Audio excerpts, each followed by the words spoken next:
Hey YouTube, this is Gohan from Dragon Ball Z.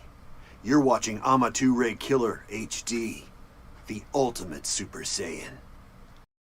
Hey, what is up, guys? It's me, AmatureKiLLer, bringing you a video on Dragon Ball Idol. We're going to be looking at our boy, Toppo Hakaishin, aka God of Destruction Toppo. Look at him right there, slamming the ground right now with his pure dominance on his ball in his hand. And look at that mustache. Isn't that a nice mustache? So we're going to be looking at his overall skills and passives. And then while we look at each little skill or passive, we're going to be looking at in-game on what it does, just to make the showcase a little bit more professional compared to just me talking over it and then showing you a battle. Did not mean to hit the mic. Affinity wise, pretty simple.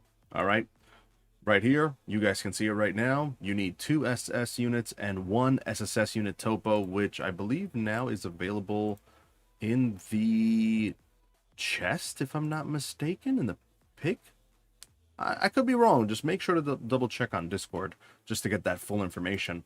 All right, so the first active skill is going to be deals damage to all enemy units with damage of 110% attack. At the same time, it adds a layer of 15% crit to allied back row units for 1 turn. The clip that you guys are seeing now, you will see that when he does his active skill, my back row units do gain a layer of crit. You can see the little badge that is up there, which is perfectly fine because us getting that additional crit is going to show one of his passives that is very, very nice in this little guy that we have that we just unlocked. Now, Energy of Destruction, it increases block rate by 30%, gains a stack of a destruction when attacking for 1 turn, up to 5 stacks, each stack of destruction applying 5% block rate and 7% block effect.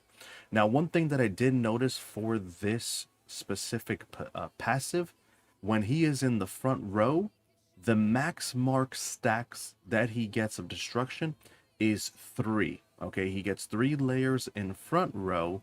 When he is in the back row, he gets up to 5 when he gets attacked. But that's something that we're going to... And also, having 7% of block effect is actually very, very strong, because when it does go up to that 5 stack, he's going to be reducing that damage that he's going to be receiving because of that 30% block effect. For the second passive, we have this beautiful thing right here, which is something that we've never seen before.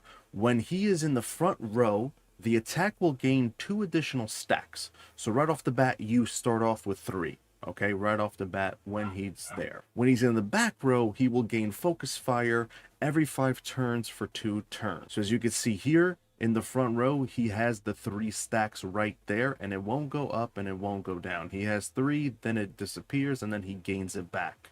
When he's in the back row, automatically he gains focus fire. When reading this, you think that he gains focus fire on turn 5 and then turn 10. But in fact, he receives it first thing when he is in the back row for 2 turns, and then on turn 7, he receives another focus fire. As for the last passive, the Sphere of Destruction, when he's in the front row, the attack will apply an additional 10% crit rate stack to allied units in the back row for 1 turn. When he's in the state of focus fire, he will gain a stack of destruction for each attack. Looking at this, when he's in the front row, you get to see him applying that additional 10% crit.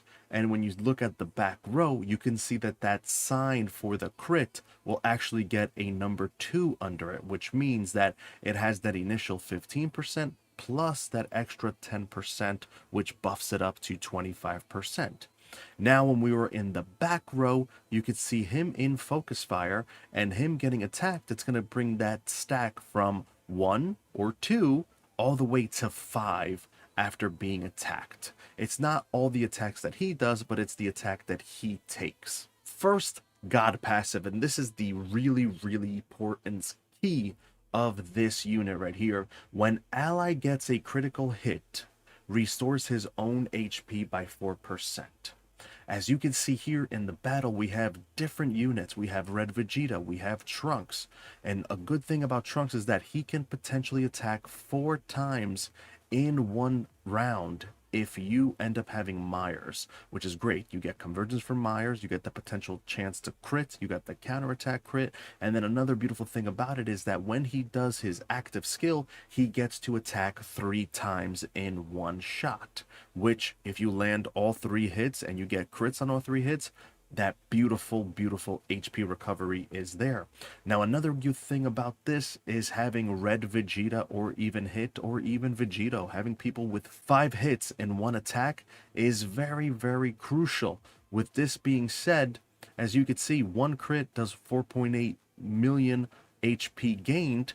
You multiply that by 5, that's close to 25 million HP that you're gaining per attack of a 5-hit consecutive crit hits, if that makes sense. I know it was a mouthful, but this is what this unit brings to the table. One main issue that this unit does have is heal reduction. If he gets a heal reduction ban from MUI or Beerus, it's going to be a massive, massive shit show, because every crit that you do to the enemy, he's going to gain 0 HP. And you definitely want to have Vados on the team, because with the correct timing and speed, you could end up doing Vados' heal that will replenish or refresh that debuff from Toppo, so then he could gain HP from the allies attacking with crit to the enemy.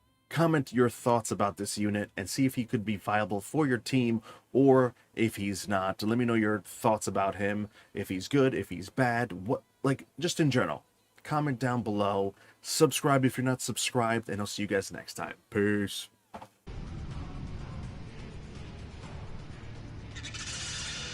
Impressive.